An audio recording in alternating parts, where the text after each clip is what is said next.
Ayan, andito tayo ngayon sa aking tinanim na mangustin.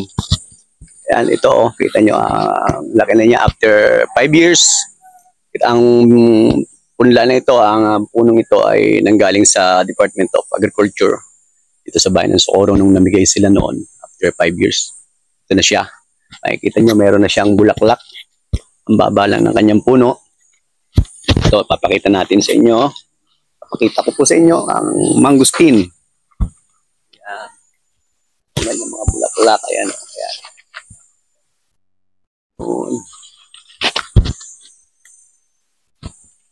Against the light. Lalapit natin. Ayan.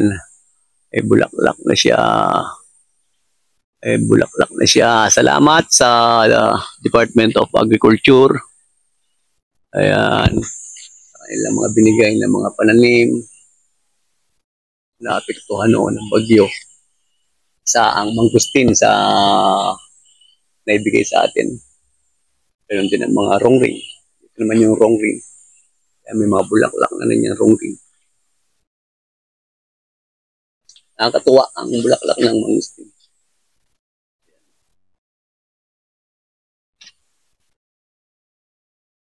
Taas.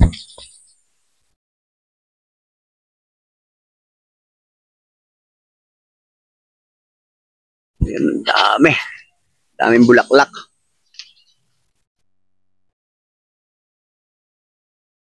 Baba lang ng kanyang puno. Tapos bunga na agad. Actually, nung nakaraang taon, may bunga na rin siya, 5 lang. Ngayon, mas marami. Yan binawasan ko pa ng dahon na. Ang baba lang ng puno niya. Kaya makikita niyo ako. Ang baba lang ng kanyang puno. Ayan. Nakaupo lang tayo. Ang baba lang niya. Ayan, bulaklak. Ayan, daming bulaklak. At ang lalapad kasi ng dahon niya. Kaya yung mga bulaklak niya natatabunan.